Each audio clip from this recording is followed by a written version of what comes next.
and we are going to talk to Mr. Shevlin, who teaches our auto tech training program. And I think he's here. I think I see him.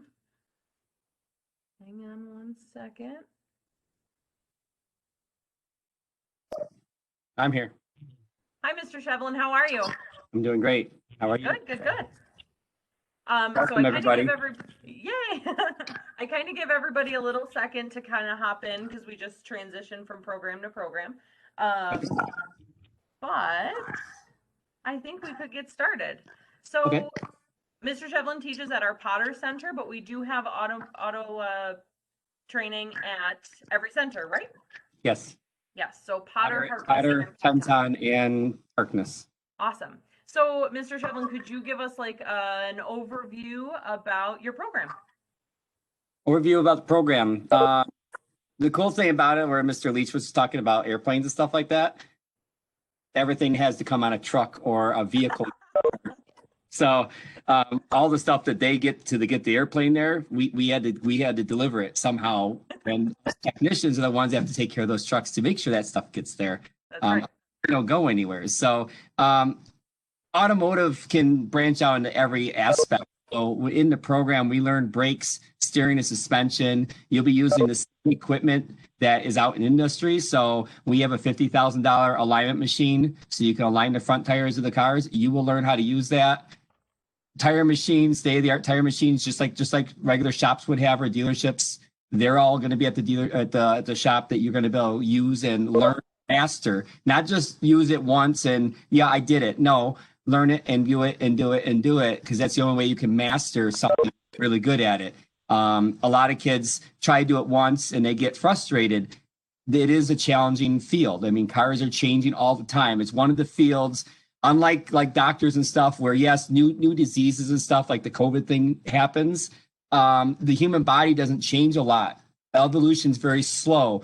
Cars are not slow evolution. They change every single year. And every single year, you need more training and more training. But the more and more training you get, you start looking like me a little bit. Not really, but all your hair comes out of your head and slides out of your face because you get too much knowledge in your head. But really, seriously, you do have to train a lot. But the training is rewarding because the more you know, the better jobs you can do, the faster you can do the jobs, and the more money you make. Absolutely. So when we talk about projects, right, if we're at our home school, a project might look like a book report, or it might look like a packet of problems for math or something. What does a project look like in the auto class? Okay, so a project in my auto class, even my juniors got into this too, because the juniors were just learning. Mm-hmm. Seniors, especially in the senior year, even in the junior year, once I train you and I know you can handle yourself doing a certain task, let's say like you're just starting as a junior, you're learning oil changes and tire machines and how to do that in New York State inspections. Once we get rolling, we have about 80% of both centers that are next to Potter that the teachers depend on us to fix their cars for them. So it's a great learning experience because instead of like the BOCES cars that get taken apart, which is what you learn on originally, you just take them apart, you put them back together until you learn how to do it. Now you deal with real life situations like rust, broken off bolts, things like that you will actually see when you get out in the real world. So we work on lots of things. This year we basically rebuilt a Ford F-250 this year for Miss. We put exhaust manifolds, an oil pan. We wired the tail lights and stuff because he had put a flatbed on it. Transmission pan, we did brakes all the way around, emergency brakes, brake cables, everything was done by us and it passed inspection. So that is something that you'll work on live work where customers' lives are in our hands. And when you graduate up to that point that I say you can work on that or whatever like that, like the juniors did the oil change on it, the transmission service and all the tires and balancing all the tires. That's all they got to do this year because it's a little bit less of a schedule, but right. They still got their hands dirty working on somebody's vehicle that somebody's life is in their hands instead of just working on the BOCES cars, which the BOCES cars are great to learn on. But for projects, for me, I like putting you guys into real harm's way, basically, by entrusting you to work on somebody's car. And the customers are so grateful for it. At the end of the year, I always ask for donations, and I do a steak dinner for my kids because they deserve it. That's awesome. I didn't know you did that, Mr. Shevlin. Yeah, every year I do a steak dinner. It's awesome. It's kids get to sit down. I cook for them. That's amazing. I love that. So real quick, I'm picturing you guys all eating in the shop, like with big long tables with all these cars on these hydraulic lifts. But can we talk about the shop a little bit? I know we can't really show it, but it's super impressive. All the stuff, you walk into your classroom and your classroom is a functioning professional shop, which is like the coolest experience a high schooler can have, I feel like.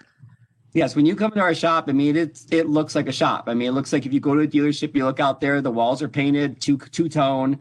We have a tool room and toolboxes. So the toolboxes can be rolled over to a car. We also have a tool room, which has all the tools laid out. Organizational skills is something I have a lot of OCD. And it helps save me money because I know where all my tools are. So tools in the classroom, in the shop are all where I know where they are. So if you're wondering, hey, where's the 9/16 wrench at? I could say it's on the wall in the middle, about halfway up. I know exactly where everything is because I put it there.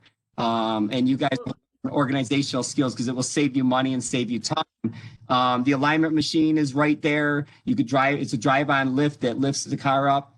We have 2 hoists on our side of the shop. We do share it with P-Tech also. But our side of the shop has two fully functional hoists, which you learn how to use. We have 2 flat stalls where we can actually do work on the flat stalls too. We do utilize that. Even at my age, I still get down and do an oil change or whatever on the ground. If I have to, I'll jack it up, put jack stands on it. It's very nice. We have 3 computers in there. We have like a service state or a customer area where our inspection machine is, and also where our service information is. So a lot of the data that's in my head gets a little fuzzy sometimes. So I can't, and all these new cars, I can't keep up with them. So you can go to, we have something called All Data, which is basically when I first started working on cars, you had to go and open up this thing called a book, and it had all these pages in it. And it's an antique thing. You guys got to look it up. It's really cool. The book, you had to get different books for different kind of cars. Now, All Data has all the information right in there. You just got to learn how to use All Data.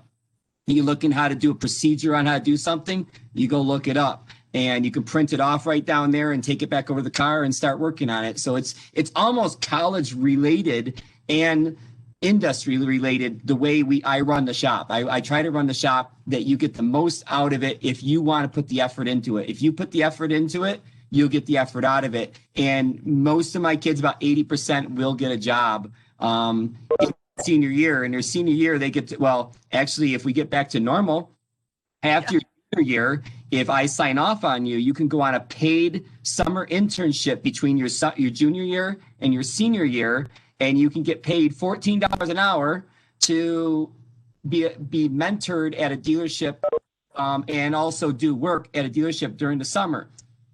When you come back in the senior year, October, you take another internship that's not paid, but you get to go out on internship again.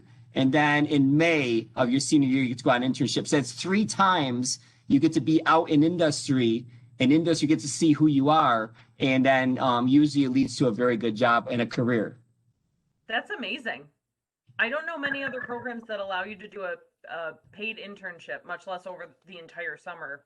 Yeah, we pushed it because the reason a paid internship came is the dealers were hyping it because they just need a tech so bad. They would call me all the time. I need techs. I said, well, you can't pay them $7 or $8 an hour. You got to pay these guys because they can go to McDonald's and make $15 an hour. Right. So a lot of effort went back and forth between us teachers and the industry. And we finally got down to having a summer internship program, which you actually get paid decent money for learning and getting into the industry so you know who you are. There's still short so many techs. This all gets over. There is so many cars on the road. And usually if you want to make an appointment at like West Turf Ford or something like that to get your car worked on, it's probably 2 weeks later before you ever get your car worked on. Because they're just experienced that, yeah. They just need techs. So that is what I'll teach you. And I treat you as a tech. I don't treat you as a grease monkey or a student. I try to treat you as a tech. because that's what you're going to eventually want to be. Right, for sure. So we keep talking careers and things. What are the articulation agreements for your program like? A lot of the colleges that we have articulation agreements with, I don't have them in front of me, but a lot of them really save you courses you don't have to take. Like, let's say if you go to ECC, I know you don't have to take like the basic automotive course. You can skip that one. There's certain courses that you'll say you don't have to take. By not taking them, you save money. Some of the colleges just give you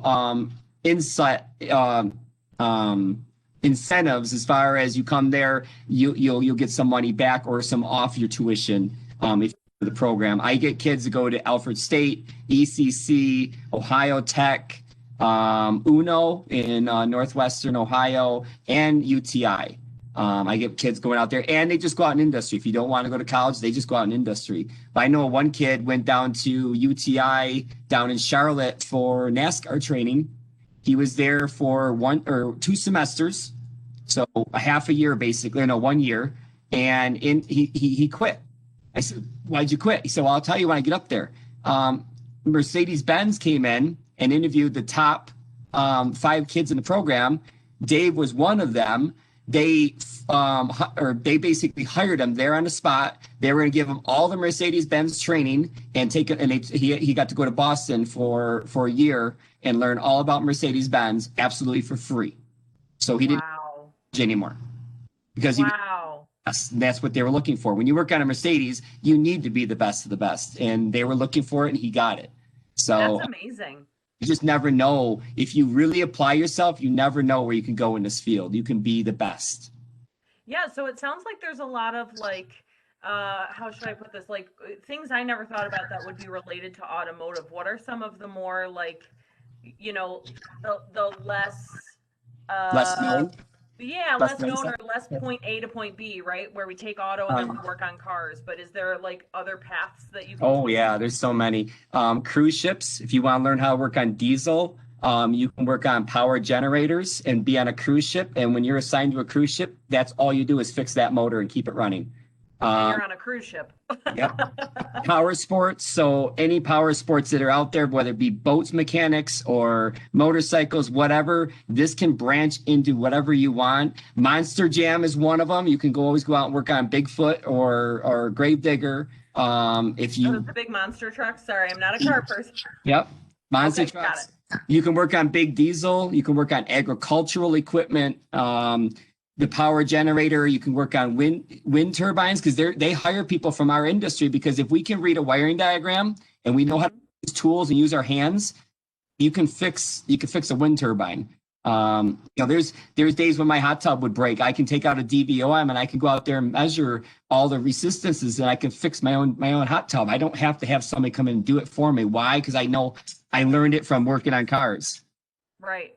So there's a lot. This is a jump off point for so many different types of careers, not just like a career in automotive, but so many other things. Absolutely.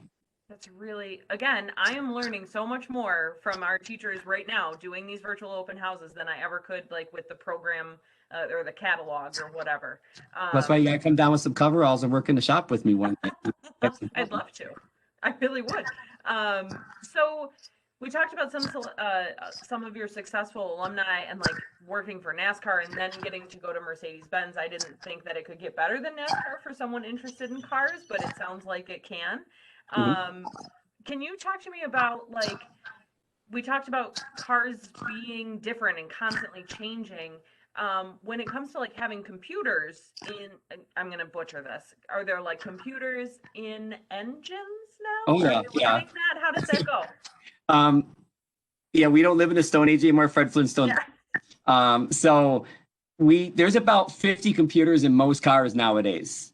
Oh, okay. They're called modules, but all a module is a computer, and it's in charge of doing a certain thing. So if you have a power seat module, it's in charge of your seat, and that's all it does. Well, there's communication lines that are communicating all the modules together. So when you walk up to your car and you push your little key fob button and the headlights turn on, well, there's not a magical fairy in there that turned on the headlights. The computer the remote control door lock receiver is a computer. It receives the signal, a radio transponder, basically. It receives the signal. Then it told another computer what to do, and this computer told what to do, and then it wakes the car up so you can get into your car. Very electronic nowadays. I one of the things I specialized when I worked at the dealership was electronical issues. And I will, I only get about 15% of my kids that really grasp electrical. It is tough. I will teach it, and you guys will either like it or not like it. But whether you like it or not like it, it's all in cars. You're going to learn eventually. Because if you go to a dealership and you just, hey, I'm just going to do brakes and steering suspension. Well, guess what? Now brakes are using computers now, not just the ABS. They're using electronic parking brakes now, where you just push a little button, your parking brake gets applied. Why? Because I guess it's too hard to pull a little lever up to put the parking brake on now, because then we got to make it easier for people, push a little button so it does it for you. It's just, people want better cars with better stuff in it. It just means you have to be a better person to be able to diagnose it and fix it. A lot of times us technicians are looked down upon, that we're crooks and stuff like that. But if you, just because it costs so much money to fix, the average car per hour is about $100 an hour in labor. So that means a 10-hour job to do on a car, that's going to cost the customer $1,000 just for labor. You don't get that whole money. The dealership has to, take their stuff, but that money that they have to pay, that's why they think we're crooks. But we have to have special equipment, special training, and just the knowledge to comprehend what is going on in that vehicle to try to diagnose it, which they don't really appreciate. Behind the scenes that we don't see, right? The amount of work we do. Like if you go to the doctor and he listens to your heart, how you doing? He writes you a script, and he's out of there in like 10 minutes. Mm-hmm. And you check his bill, it's a lot more than what we got for fixing a car when we're physically working on the car for 8 hours trying to fix it. And he stops in and he gets the same amount of money. Right. But he has 8 years of training. But we'll have our training too over time. I still get trained every year. Even as a teacher, I have to go and get my 20 hours of training every year. Mm-hmm. Mm-hmm. We actually have some questions in the chat. Do you teach? There's two. Do you teach electrical vehicle maintenance? As far as the hybrid batteries, no. I am certified to work on Chevy Volt. We do get hybrid vehicles in. One of the ladies over next door has a Prius. We do oil changes, tire work, and stuff like that on it. When it's there, we do definitely bring everybody over and we talk about like especially the orange wires. You just don't touch the orange wires. Orange wires will turn you to a piece of charcoal. So safety, we talk about safety and stuff like that. But as far as actually working on electric batteries and stuff, no, I do not have the equipment or the nerve myself to have a student tear apart something like that. Sure, it's always safety first, especially. But as far as like a hybrid vehicle working on the motor and stuff like that, yeah, we'll still do all that stuff. Gotcha.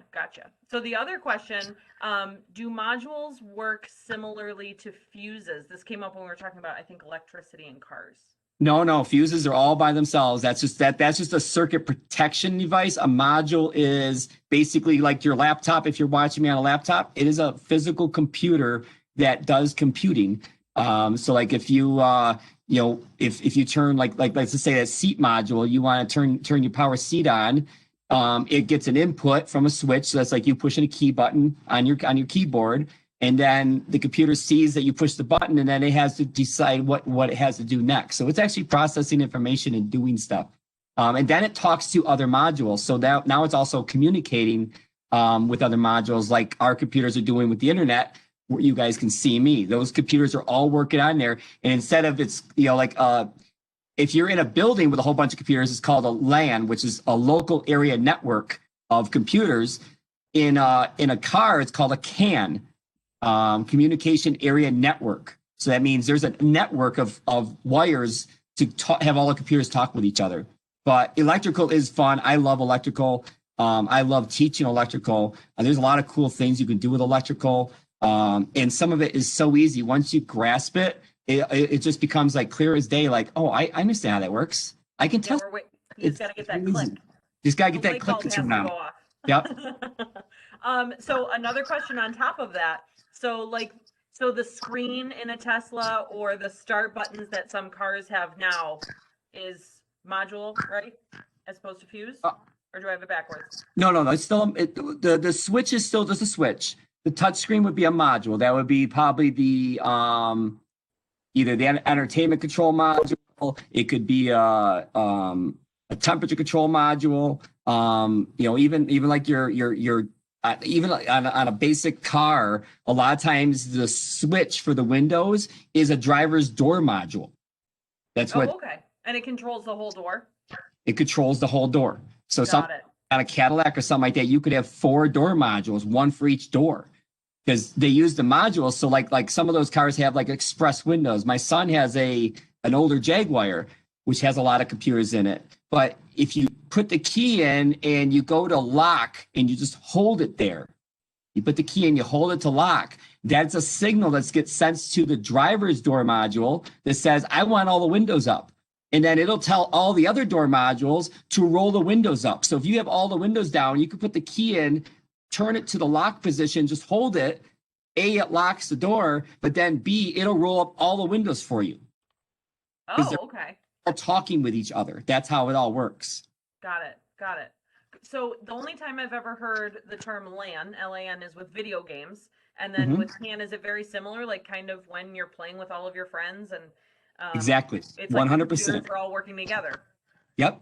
100%. So they got sometimes 50 modules working on like maybe 2 or 3 different networks in the car. There's like high speed network, a low speed network, and then a low priority network that doesn't need a lot of data going back and forth. It's just there. But yeah, they all work together, and one little break in any of those circuits and the car doesn't run. Right. So then it takes a lot of time to figure out which one of those went out. Kind of like, I mean, let's bring it to current events. Christmas lights. Is it similar to like you got to find the one bulb that went out? Yes.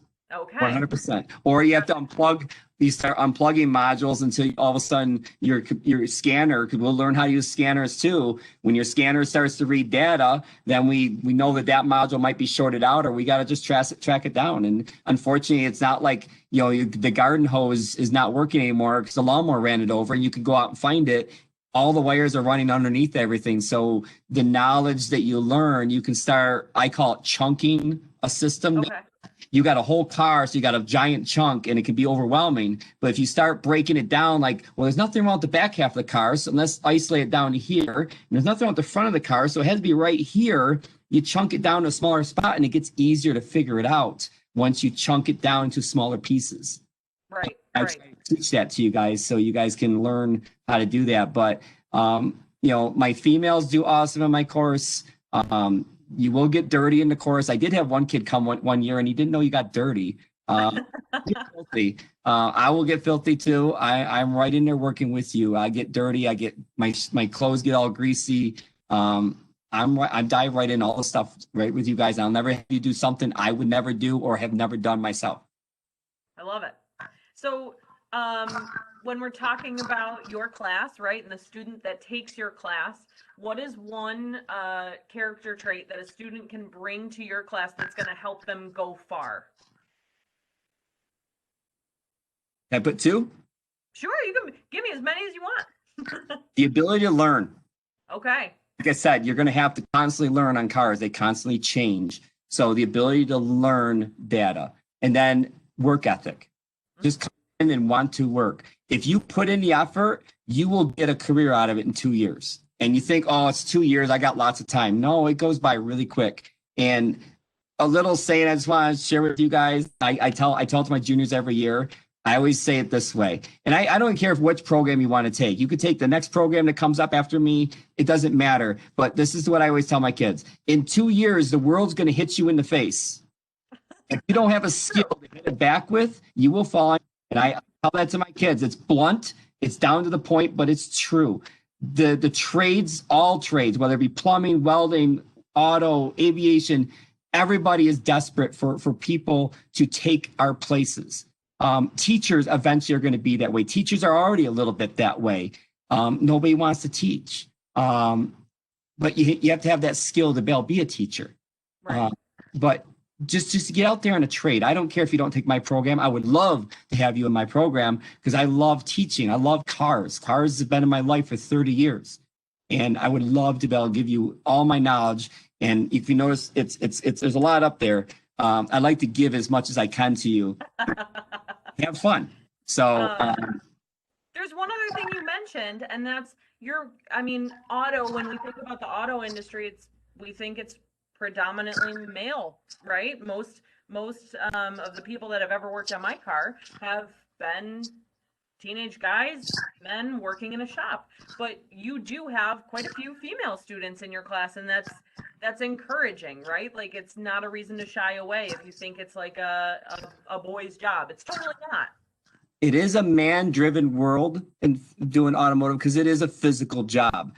But I will tell you, the ladies I get into my program, the ones that truly put themselves into there, like I have Riley to this year. Samantha was top of Potter's honor roll last year. She had the highest average of the whole school. She's really? at state right now. She's taking automotive technology, and then she's going to take service managing training. She must be a service manager. But my women, the girls that come into my program, they have a lot of times they have the same attention to detail that I have. I just tie it into OCD, but it has to be done right. If it's not done right, I'm going to do it until it's done right. The girls have that extra thing where the guy it has a greasy handprint. I'm not going to worry about it. No, worry about it because the customer is going to see that and they're going to worry about it. And then they're going to come back and yell at you. You need to have that attention to detail. And a lot of time my females do have that little extra. And, if they want to learn hard and work hard with that, dealerships love having them also. Because when they get like a senior citizen old lady in or something that comes in to have their car worked on, if you have a big old beard like this, sometimes I'm intimidating. They rather have a female talk to a female instead. There's a guy that's intimidating right there. Mr. Verso just hopped on. So just popped in. Awesome. Well, Mr. Shevlin, is there anything that I didn't ask you that you'd like to share with the group or any potential students? Just think hard of the program you want to take. If you just think, well, I just want to take auto because I want to get out of class at homeschool, don't do that. If you want to take auto, or Mr. Verso here's going to collision, if you want to take a program because you want to learn something, get a job, make a career out of it, and work hard and get a skill that you can use for yourself, take the program. Don't hesitate. Just take it, jump in with both feet, and just do it. If it's something you just want to get out of class, don't do it because you're just gonna be a pain in the butt and you're gonna probably not be there. So just work hard, take the class, and you will learn and you'll be very successful. And that's for any CTE program, right? Any CTE program. I love that. Awesome. Well, that's just about our 30 minutes. Thank you so much, Mr. Shevlin. I really appreciate your time. All right. Everybody have a great night. Thanks, Mr. Shevlin. Have a good one. Bye-bye. Bye-bye.